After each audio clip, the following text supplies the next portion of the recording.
Esta mañana llegamos al final de esta serie de mensajes. Durante 5 domingos hemos recordado cuáles son las doctrinas de la gracia, lo que conocemos como las doctrinas de la gracia. Déjenme recordarles el por qué estamos estudiando esto. El objetivo principal del ser humano debería ser conocer más a Dios y gozarse en quién es Dios. Lamentablemente no todos creen y entienden eso, pero nosotros como cristianos deberíamos partir de esa base. Nosotros no queremos simplemente ser personas, más felices. Obvio que ese es un objetivo noble, pero más atrás de todo eso, más profundamente, lo que queremos hacer es gozarnos en quién es Dios, aprender de Él. ¿Quién es Dios? Que podamos llegar al final, como decía esta última canción que cantamos recién, y que nuestros labios puedan decir, bueno, yo tuve la oportunidad de conocer algo de Dios y ahora me voy a enfrentar a Él en su presencia y voy a disfrutar de Él. La pregunta es, mientras estuviste en esta tierra, ¿conociste algo de Dios? ¿Disfrutaste de quién es Dios? Él nos dejó en su palabra un montón de cosas que nos hablan acerca de Él. ¿Y qué mejor forma de aprender quién es Dios? A ver si existe alguna forma mejor, a no ser la de aprender cómo Dios salva a las personas. ¿Por qué Dios salva a las personas? Y a ese conjunto de doctrinas las conocemos como las doctrinas de la gracia. Entonces hoy es el último domingo que vamos a hablar sobre eso por ahora, aunque siempre lo estamos repitiendo. Pero hoy llegamos al punto final, a la última de esas doctrinas de la gracia que conocemos como la preservación y perseverancia de los santos. ¿Sí? Hemos visto cómo Dios salva a pesar de nuestra total depravación, de nuestra corrupción radical, de nuestro pecado que invadió todas las áreas. Dios con su gracia irresistible nos alcanzó y nos llevó a través de Cristo hacia Él. ¿Y ahora qué pasa? Bueno, Él nos preserva. Y es una hermosa paradoja, así le titulé al mensaje de hoy, lo que vamos a ver hoy. ¿Recuerdan la imagen que hemos usado estos domingos en las redes sociales y cuando ponemos los videos en el canal de YouTube? Hay un hombre en un bote, en una tormenta, y hay un faro, y el hombre está desesperado, ¿sí? En medio de esa tormenta, el viento ruge, el barco parece perder estabilidad, pero el faro es el que permanece inmóvil y está guiando a ese hombre a llegar a un lugar seguro. El navegante necesita el faro para guiarlo a buen puerto. El navegante mira al faro y rema con todas sus fuerzas.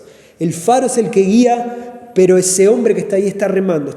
De igual manera, el creyente atraviesa tormentas y no les estoy contando nada nuevo, ¿verdad? Todos los que estamos acá hemos atravesado tormentas y si no las atravesaste, bueno, te tengo que dar la mala noticia que la vas a atravesar en algún momento. Y muchas veces vamos a tener que remar con más fuerza de la habitual, pero ¿saben cuál es la buena noticia? Que Dios es ese faro que permanece inmutable, no cambia. Y ese faro, nuestro Dios, es poderoso para guardarnos en el medio de la tormenta y llevarnos hasta Él. Así como el faro permanece firme en la tormenta guiando a los navegantes, nosotros debemos dirigir nuestra mirada hacia el único que puede sostenernos en medio del peligro, que es Dios. Entonces yo no voy a hacer lo que muchos hacen y lo que he escuchado a lo largo de mucho tiempo, decirte desde acá adelante, vení a Cristo porque con Cristo la vida es fácil. Creo que eso no es un concepto bíblico. Vení con Cristo porque a pesar de que la vida es difícil, Cristo es el único que te puede llevar hacia Él con salvación, con tranquilidad, con regocijo, a pesar de la tormenta. Cuando nosotros hablamos de la salvación, que es lo que estamos estudiando, bueno, muchos piensan que sus propios esfuerzos son los que los llevan a salvo. El problema de esto es que si tus esfuerzos son inútiles, que muchas veces lo van a hacer, no estarás a salvo. O si perdés la fuerza en el medio de la tormenta, ¿qué va a pasar? Pierden la salvación. Hace poco estuvimos con Zoe y con Esther en el pueblo donde yo crecí, en Nuevo Berlín, allá en la costa del río Uruguay, y estábamos en el río ahí, estábamos viendo las islas, se ve Argentina del otro lado, y pasaron los de prefectura. Y yo les contaba a Esther y a Zoe, les recordaba algo que ellas ya sabían. ¿Sabías que papá 2 veces lo tuvieron que rescatar? La Marina lo tuvo que rescatar allá. No sé si se acordaba Zoe. Esther dice, sí, ya varias veces contaste esa historia. Bueno, 2 veces me tuvieron que rescatar porque papá iba navegando por ahí y vino una tormenta de golpe. ¿Sí? E iba navegando con personas que sabían navegar y que conocían el río, criados adentro del agua. Sin embargo, en el momento de la tormenta necesitábamos de alguien que nos rescatara. De la misma manera, nosotros, si nos basamos en nuestros propios esfuerzos o experiencias, nos vamos a dar cuenta en el medio de la tormenta que necesitamos del faro, necesitamos de la guía. Si vos crees que por tus propias fuerzas mantenés tu salvación, déjame decirte que para vos el faro no es tan importante, y ahí es donde viene el problema. ¿Crees en algún momento de tu vida vas a creer que por tus propias fuerzas vas a encontrar la luz en el medio de la tormenta más oscura? Y no es así. La doctrina de la preservación y perseverancia de los santos, que es la que vamos a recordar hoy, nos recuerda que Dios es el que preserva a sus hijos, como leímos a lo largo de este culto y como cantamos también. Y por eso nosotros podemos esforzarnos y remar un poco mejor, un poco más, porque Dios nos preserva. Entonces, esto parece una paradoja, por eso que el título de este mensaje es una hermosa paradoja. ¿Qué me estás diciendo, Andrés? Que Dios me preserva, pero yo persevero. Él es la guía, pero yo tengo que remar. Sí, parece una paradoja. ¿Sí? Una paradoja, por si alguien no recuerda o no sabe lo que es esa idea o situación que parece contradictoria, solo parece contradictoria. Parece absurda, parece que no tiene lógica, pero cuando la analizamos revela una verdad más compleja, un sentido, una línea que hay por atrás. Y esta es una de esas doctrinas que parece una paradoja, como tantas que hay en el cristianismo. Parece una paradoja. Si Dios es el que me sostiene, ¿por qué yo tengo que remar? O si yo remo, ¿por qué que Dios es el que me sostiene y no me llevo yo los créditos por remar? Bueno, la doctrina de la preservación de los santos nos enseña que Dios es el que nos preserva, pero Él nos capacita para que nosotros perseveremos hasta el final. Y teniendo eso en mente, ahora sí te invito a que abras la Biblia en el libro de Judas, el penúltimo libro de la Biblia, cortito. Antes de Apocalipsis, allá atrás, encontrás a Judas.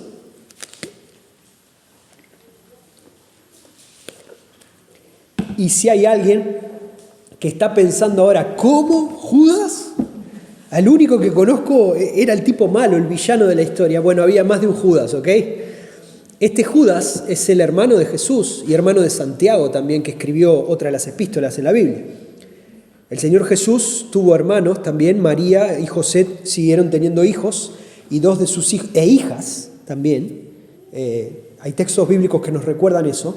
Y el Evangelio, y 2 de los hermanos de Jesús, uno se llamó Santiago, que fue líder de la iglesia de Jerusalén, pastor en la iglesia de Jerusalén, lo recordamos por ser uno de los primeros mártires cristianos, uno de los primeros perseguidos por el Imperio Romano, llevado a la muerte. Y el otro de los hermanos que tenía Jesús es Judas. ¿Sí? Entonces 2 hermanos de Jesús continuaron en el ministerio. Y Judas, Judas, no Iscariotes, por eso que la Biblia siempre señala Judas Iscariotes, o Judas, el que había de traicionarle. ¿Vieron cómo eso ocurre varias veces? Bueno, Judas escribe esta epístola. Y tiene un solo capítulo, lo ven, es una carta cortita, y nosotros vamos a ir al versículo 24 y 25. Y yo ya te estoy invitando a que, es cortita, léanla después en casa, léanla y van a disfrutar un poquito más de lo que Judas está hablando. Y el versículo 24 y 25, al final, es un saludo final en la carta, es la despedida de Judas. Judas dice lo siguiente: y a aquel que es poderoso para guardarlos a ustedes sin caída y para presentarlos sin mancha en presencia de su gloria con gran alegría, al único Dios nuestro Salvador por medio de Jesucristo nuestro Señor, sea gloria, majestad, dominio, autoridad antes de todo tiempo y ahora y por todos los siglos. Amén. Nos vamos a concentrar en ese final de la carta, porque Judas en esa despedida dice cosas muy, muy importantes. Yo quiero ya presentarte mi argumento de esta mañana. Yo quiero que hoy recordemos que la perseverancia de los santos, o sea, nuestra perseverancia en esta vida, descansa en el poder soberano de Dios que nos guarda. Es el mismo poder que sostiene y es el mismo poder que finalmente va a glorificarnos. Recordemos, no es por nosotros, sino por Dios. Como cantamos ahora antes del mensaje, no soy yo, sino Cristo en mí. Y el primer encabezado, el primer punto que quiero compartir con ustedes hoy es que Dios preserva soberanamente a su pueblo. Antes de ver cómo nosotros perseveramos, debemos ver cómo Dios nos preserva. Son palabras parecidas, pero son diferentes. Perseverar es esforzarse, preservar es guardar. Dios es el que nos guarda y lo hace soberanamente. Fíjense, pensemos en otra historia. Cuando vemos que Jesús se encarna, cuando vemos la encarnación, vemos el reflejo de un Dios que no conoce límites. Entonces cualquier doctrina, cualquier conocimiento que tenemos de Dios refleja algo del carácter de Dios. Cuando vemos a Dios encarnando y Cristo viviendo perfectamente su vida en la tierra, más allá de ver lo que ya conocemos de la Biblia, estamos viendo a un Dios que no tiene límites, no está limitado para hacer las cosas. El amor de Dios fue tan grande que lo movió a dejar la gloria y venir en nuestro rescate. Entonces, de la misma manera, las doctrinas de la gracia reflejan fuertemente el carácter de Dios. Y esta no es la excepción. Dicho esto, ¿qué estoy intentando decirte y recordarme a mí mismo? Que Dios nos preserva no por algo que nosotros hayamos hecho, sino en primera instancia por su propio carácter. Nosotros podemos ver a un Dios fiel a la promesa. El Dios que salva es el Dios que nos santifica. Si Dios nos buscó cuando estábamos perdidos, cuando éramos sus enemigos, ¿ustedes creen que no nos va a preservar ahora que somos parte de su familia, que nos adoptó? Por supuesto que sí. Romanos 5:10 dice, porque si cuando éramos enemigos fuimos reconciliados con Dios por la muerte de su Hijo, mucho más, habiendo sido reconciliados, seremos salvos por su vida. El propio Pablo estaba recordándole a los romanos, éramos enemigos y ahora tenemos paz con Dios por medio de Cristo. Y si ese Dios que nos reconcilió cuando éramos enemigos y nos hizo parte de su familia, nos salvó, ¿ustedes creen que ahora no nos va a llevar hasta el final de este camino? Si Dios nos reconcilió por medio de su Hijo estando en enemistad, ¿podemos confiar que nos preservará? Por supuesto que sí, por supuesto que sí. ¿Y por qué nos preserva Dios? Lo dije antes, porque es su carácter, porque Dios es así. Gracias a Dios porque es así. Y déjenme destacar solo dos cosas. Hay muchas más, pero por una cuestión de tiempo voy a destacar dos. Él nos preserva en primera instancia porque Él es poderoso, Él tiene la capacidad de preservarnos. El versículo 24 que leímos recién de Judas, en la despedida dice, y aquel que es poderoso para guardarlo sin caída. De todas las cosas que Judas tenía para destacar, ¿cuál quiso destacar? ¿Cuál quiso resaltar? El poder de Dios. Él estaba escribiendo a una iglesia, no sabemos bien a quién, por eso es una de las epístolas universales, a la iglesia, a los cristianos, no sabemos bien a quién, pero ya estaban sufriendo persecución. Y Judas le estaba diciendo, miren, ustedes sufren persecución, van a querer matarlos, los van a perseguir, y probablemente vengan dudas a tu corazón y a tu mente. ¿Será que el Señor se olvidó de mí? ¿Será que Dios me abandonó, me desamparó? ¿Será que voy a llegar al cielo como Él prometió? Y Judas destaca algo. Miren, Dios es poderoso para guardarlos a ustedes sin caída. A Él sea la gloria. Entonces, Dios nos preservará porque Él es poderoso para hacerlo. Pablo también en 2 Timoteo 1:12 dice, por lo cual también sufro estas cosas, pero no me avergüenzo, porque yo sé en quién he creído, dice Pablo, y estoy convencido de que Él es poderoso para guardar mi depósito hasta aquel día. 2 Timoteo 1:12.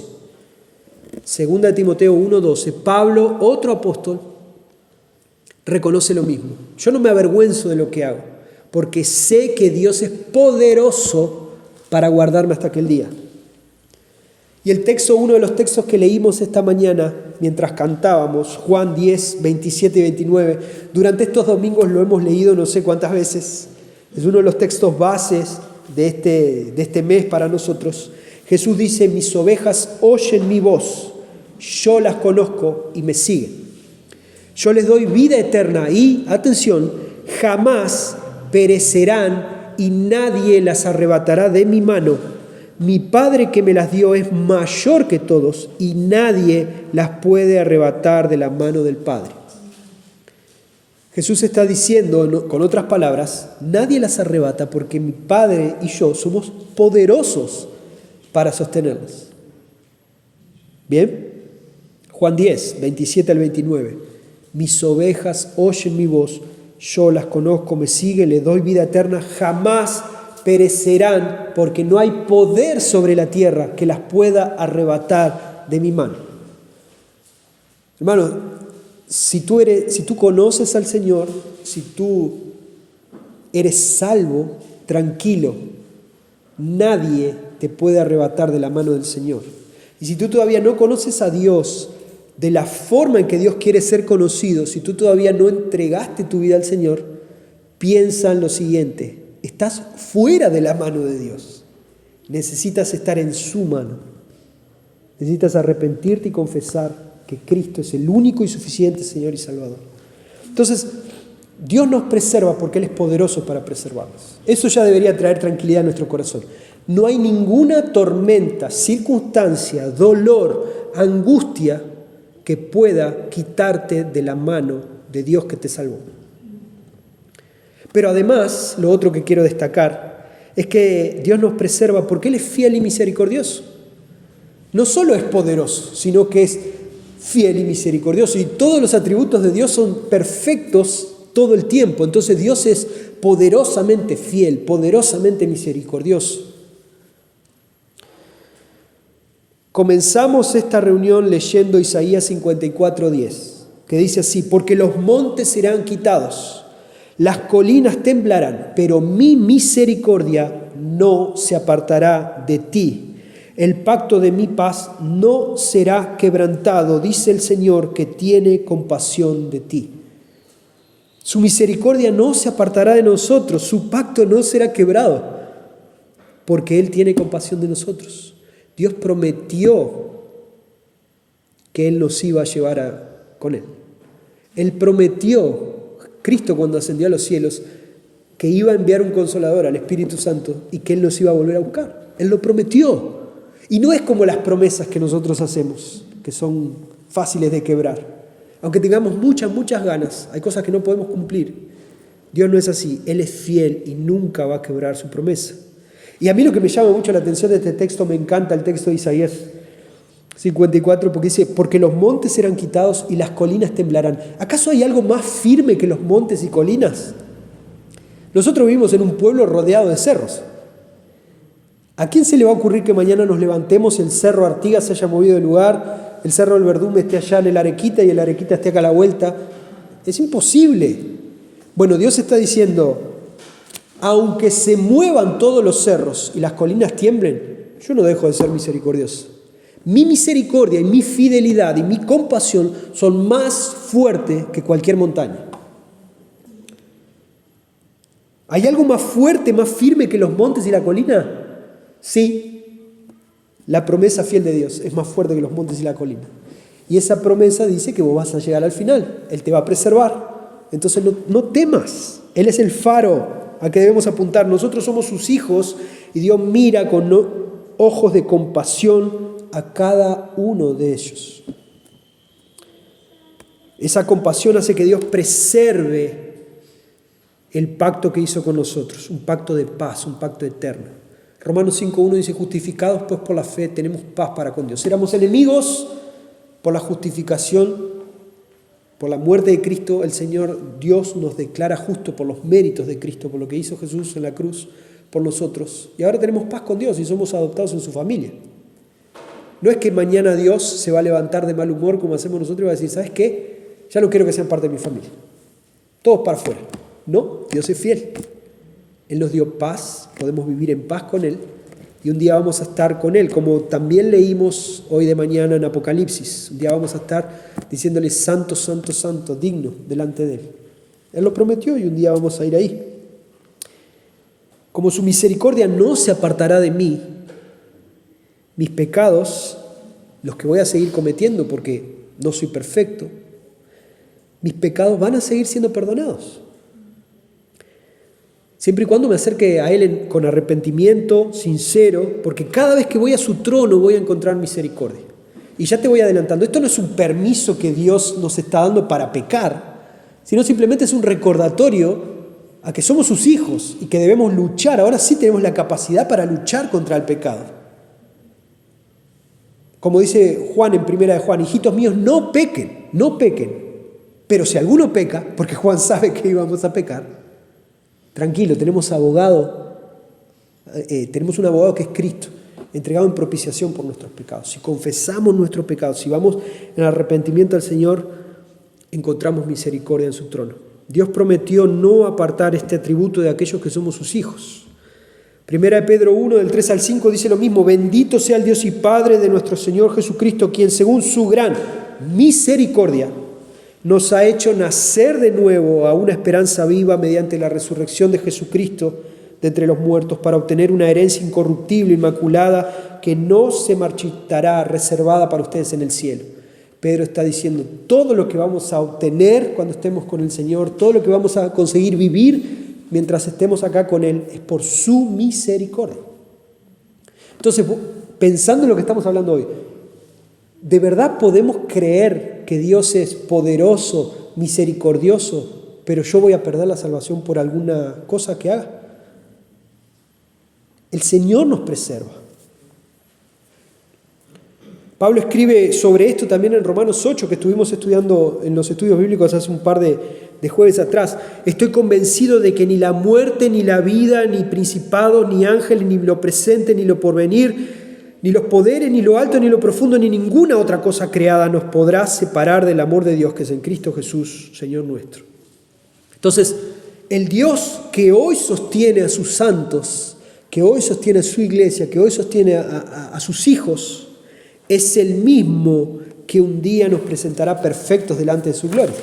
Por eso que Judas dice, y aquel que es poderoso para guardarlos a ustedes sin caída y para presentarlos a ustedes sin mancha en presencia de su gloria. O sea, hay dos cosas que Dios está haciendo. Nos está guardando por su poder y su misericordia para presentarnos ante Él mismo un día. ¿Entienden lo que Judas está diciendo? No, ven que no se trata de nosotros.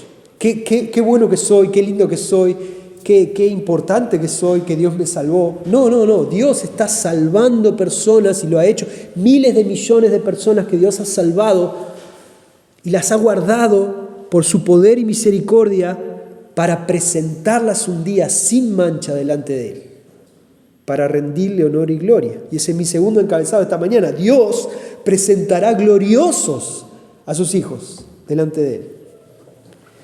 El destino final del creyente no es simplemente escapar del infierno. Nuestro objetivo es ser presentados delante de Dios. Qué bueno que soy salvo, ya no voy a estar muerto eternamente en el infierno. Gloria a Dios por eso.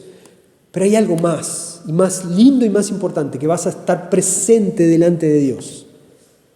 Y es Él el que te lleva a ese lugar. No hay nada que vos y yo podamos hacer. Esto es impactante. Pecadores como nosotros, débiles como nosotros, personas que luchan aún con el pecado como nosotros, serán presentados delante de Dios. Y Judas dice, sin mancha. ¡Wow! Eso solo es posible por la obra de Cristo. Solo es posible por la obra de Cristo. Su justicia imputada a nosotros, su expiación perfecta, su intercesión continua por nosotros, hace que un día estemos en su gloria. ¿Sí? Y pensad todos los que vinieron antes que nosotros, como cantamos también hoy, 1000 generaciones que pasaron y 1000 generaciones que vendrán después.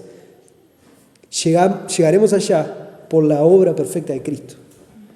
¿Qué poder es ese? Efesios 5, un texto que usamos mucho para hablar sobre los maridos. Cada vez que que esta semana lo tuve que usar con alguien. Alguien me pidió un consejo sobre su matrimonio y yo leí este texto que dice: maridos, amen a sus mujeres, así como Cristo amó a la iglesia y se dio a sí mismo por ella para santificarla, habiéndola purificado por el lavamiento del agua con la palabra, a fin de presentársela a sí mismo, una iglesia en toda su gloria, sin que tenga mancha, ni arruga, ni cosa semejante, sino que fuera santa e inmaculada. Y el foco siempre está: marido, ama a tu mujer como Cristo amó a la iglesia. Y esa conversación es buenísima y es linda, pero hoy yo quiero rescatar la otra parte. Pablo le está diciendo: marido, ama a tu esposa, pero atención, ¿cómo Cristo ama a su iglesia? ¿Cómo Cristo nos ama a nosotros?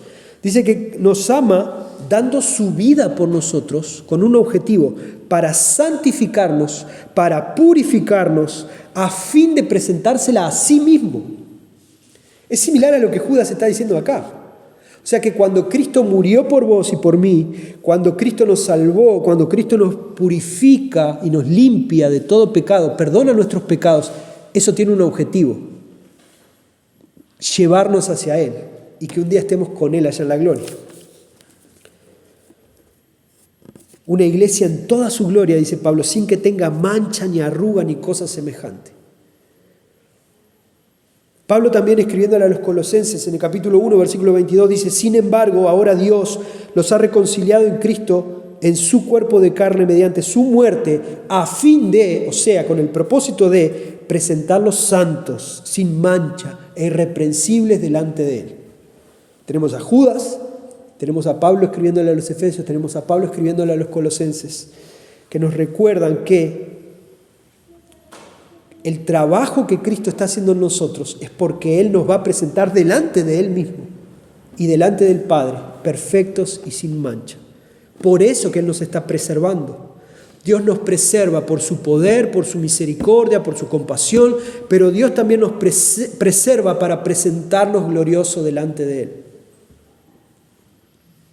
El Señor nos protege y nos guarda para presentarnos sin mancha delante de Él. Lo voy a repetir todas las veces que sea necesario. Pero hay un detalle acá. Fíjense de nuevo en Judas: y aquel que es poderoso para guardarlos a ustedes sin caída y para presentarlos sin mancha en presencia de su gloria con gran alegría. Hay un detalle ahí. Es con alegría. Este proceso, y yo sé que nos duele un montón cuando Dios trabaja con nosotros, pero es para que un día nos presentemos delante de Él con gran alegría. Y no despreciemos el hecho de que Judas le está escribiendo a personas que estaban corriendo riesgo de vida. Estaban siendo perseguidos, persecución real. No como nosotros, que un día alguien te dice, en Facebook te dice: sos bobo por ser cristiano, y ya te deprimís un mes. No estamos hablando de ese tipo de persecución, entre comillas. Estamos hablando de personas que corrían riesgo real, su vida corría riesgo real. Y Judas le está diciendo: mirá que Cristo te está preservando porque quiere perfeccionarte para presentarte delante de Él y que estés contento. ¿Se imaginan? ¿Ven cómo es una paradoja? Pero es una hermosa paradoja. Vos me estás diciendo que yo sufro hoy porque Cristo me está transformando para que un día yo esté alegre delante de Él. Sí, eso es lo que está diciendo Judas en esta epístola cortita. Yo te pregunto: ¿estás navegando por esta vida con un corazón que refleja que sos salvo? ¿Un corazón alegre? ¿Corazón dispuesto? ¿Estás navegando como corresponde, como Dios quiere? Porque una de las evidencias más poderosas de una vida salva de la muerte es la alegría, fruto del agradecimiento a Dios y la paz que tenemos por ser preservados en Él. Te lo digo en criollo, más fácil, no con esta frase tan complicada.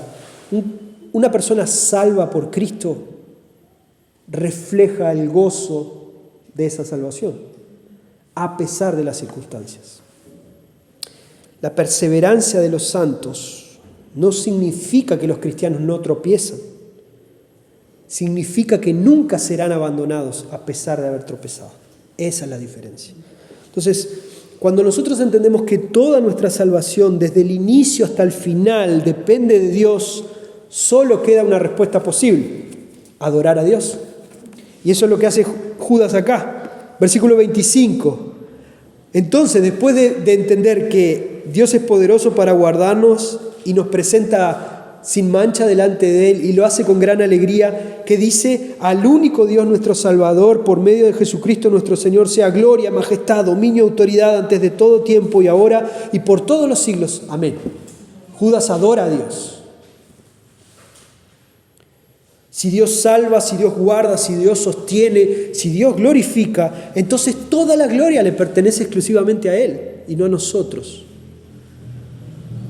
Judas atribuye gloria, majestad, imperio, potencia a Dios porque la salvación desde el inicio al fin es una obra de Dios. Y ya lo hemos visto en otros libros, ya hemos estudiado sobre esto los jueves. Pablo hace lo mismo en Romanos.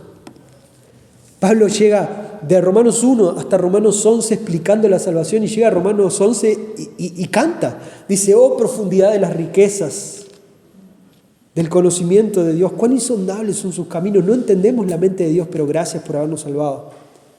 Hace lo mismo en Efesios, capítulo 1, capítulo 2, y llega al final del capítulo 2 y Pablo canta. Pedro lo hace, Juan también lo hace. El pueblo cantó en el Éxodo por su liberación. Pablo se lo dijo a Timoteo.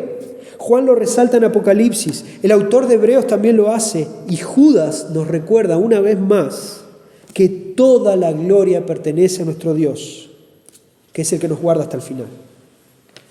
Entonces, si todo pertenece a Dios, si Dios es el faro, si Dios es el que nos preserva, si Dios es el que nos lleva, ¿hay algo que yo pueda hacer?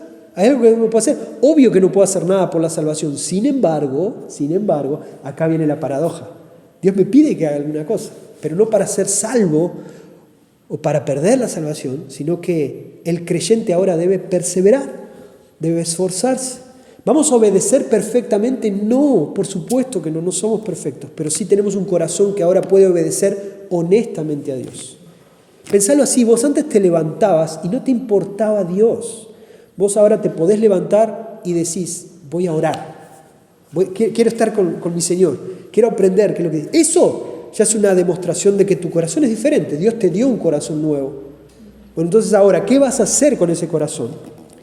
Dios es el que te salvó, Dios es el que te preserva, pero vos sos el que te vas a poner el despertador, sos vos el que pasás las páginas, ¿sí? Sos vos el que decís: voy a hablar con Sonia hoy, que está pasando mal, la voy a animar. O voy a conversar con ella y le voy a contar con lo que estoy luchando. Sos vos el que lo haces. Entonces el creyente ahora, y solo ahora, persevera porque Dios lo preserva. Llevado a la imagen que estábamos viendo antes, es ahora, después que el navegante está perdido, cuando ve el faro y se da cuenta que ahí está su salvación, ¿qué hace? Rema con más fuerza, aunque ya no tiene energía, aunque ya no le queda nada en el cuerpo. Él va a remar mirando y mirando ese faro, y voy hasta el faro y allá voy. El faro es lo que está firme y voy a remar. Esta verdad no nos llama a una pasividad espiritual, sino nos llama a descansar mientras yo persevero. Esta es la otra parte de la paradoja. Hay mucho por hacer. Mientras estemos acá, nos queda mucho por hacer. Esta doctrina nos recuerda que debemos perseverar en la obediencia, esa obediencia que procede de la fe. O sea, primero viene la fe, pero esa fe tiene que generar en nosotros obediencia a Dios. Los que verdaderamente han nacido de nuevo serán preservados por el poder de Dios hasta el final, y los que así perseveran dan evidencia de que ciertamente fueron regenerados por Él. La mejor evidencia de que soy salvo es mi perseverancia en el camino. Y esto ocurre por la paciencia, el amor, la misericordia de Dios. Y les voy a mencionar aquí ya algunos textos rápidos para finalizar. Voy a resumirlo a uno. Filipenses 1:6, Pablo dice: estoy convencido precisamente de esto, que el que comenzó en ustedes la buena obra la perfeccionará hasta el día de Jesucristo. Incluso cuando perseveramos y remamos, debemos recordar lo que Pablo dice en Filipenses, lo que dice en Gálatas 2, lo que cantamos hace un rato: no soy yo, sino Cristo en mí. Cuando el Espíritu Santo nos regenera, pasamos a ser morada del Espíritu. El Espíritu Santo viene a vivir en nosotros y esa presencia constante cambia nuestra forma de pensar y de sentir. Tus deseos son diferentes, los míos también. Y si hay algo que ahora podemos hacer en obediencia a Dios, es porque el Señor no coloca en nosotros ese deseo. Y vamos y remamos con fuerza. Nuestros deseos ya son otros. Y cuando pecamos, y fíjate si no te ha pasado esto, ese pecado pesa en nuestra vida. No es como antes, que era algo más que hice como tantas otras veces, sino que ahora pesa y buscamos el perdón de Dios y queremos obedecerle más la próxima vez. Esa es la obra de Dios en nuestra vida. Eso es Dios ayudándote a remar. Entonces, mientras Él te preserva, vos y yo tenemos que remar. Nuestra perseverancia es real, pero detrás de ella está la preservación soberana de Dios. Entonces, para concluir, la iglesia no sigue adelante porque sus miembros sean naturalmente fuertes, personas fuertes, sino porque Cristo es un Salvador perfecto. Cuando leemos, yo estudiando en mi maestría en el módulo de Historia del Cristianismo, tuve que estudiar libros enormes que hablan sobre la historia desde la iglesia primitiva hasta nosotros. Déjenme decirles que la paradoja es real. Lo que yo he visto es real sobre esa paradoja. Una iglesia fuerte que ha perseverado a lo largo de la historia. Persecuciones miles, violencia terrible, y la iglesia ha permanecido firme. Y al mismo tiempo, cuando veías a las personas individuales, eran personas totalmente imperfectas como vos y yo. Entonces ahí es donde está la paradoja, que Dios usa a esas personas imperfectas pero regeneradas para sostener a su iglesia. Si dependiera de nosotros, hace mucho tiempo hubiésemos naufragado. Pero Judas nos recuerda acá en esta pequeña porción que hay uno poderoso para guardarnos sin caída. Entonces, si vos ya conocés al Señor, persevera usando los medios de gracia que ya estudiamos, la lectura bíblica, el escuchar la palabra de Dios, el someterte a la palabra de Dios, el memorizarla, el aplicarla, el cantarla. Ora, agradece a Dios, intercede por tus hermanos, adora a Dios cuando estés orando. ¿Quieres ayunar? Ayuna. Disfruta de la comunión con tus hermanos. Que estas 4 hermosas paredes y el templo precioso que el Señor nos dio no te impidan visitar a tus hermanos en la semana. Habla con ellos, pregúntale cómo están. Yo quiero una vez más acá públicamente agradecerles a todos por lo que están haciendo por Elcita. Gracias a Dios que nuestra hermana Elcita tiene una familia en la fe, y aunque ella no puede estar acá con nosotros hoy, la iglesia la está cuidando. Eso hace parte de perseverar. Descansa en el poder soberano de Dios. Cuando caigas, cuando peques, corre a Cristo a pedir perdón. Tu seguridad está en Él, no en ti.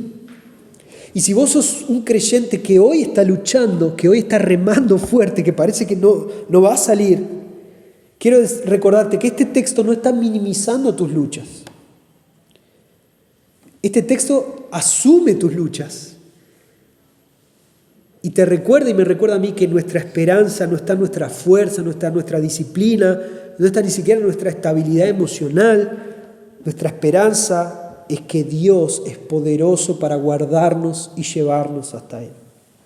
Pero si vos todavía no crees en Cristo, estás aprendiendo sobre Cristo, estás escuchando sobre Cristo, sos simpatizante de las ideas del cristianismo, pero no entendiste todavía la importancia de asumir tu responsabilidad delante de Dios, déjame recordarte lo siguiente.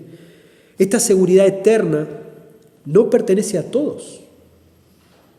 Pertenece a aquellos que están en Cristo. Para no caerte de la mano de Cristo, primero tenés que estar en la mano de Cristo. Y Él mismo dijo, cuando vino a hablar, Marcos 1:16, Jesús vino a hablar sobre el reino de Dios y dijo que vino a predicar el arrepentimiento y la fe. La única puerta de entrada al redil de las ovejas es a través del arrepentimiento y la fe. Reconoce tu condición pecaminosa delante de Dios, porque todos estamos destituidos de su gloria. Arrepiéntete delante de Él, no delante de mí, a mí no me hiciste nada.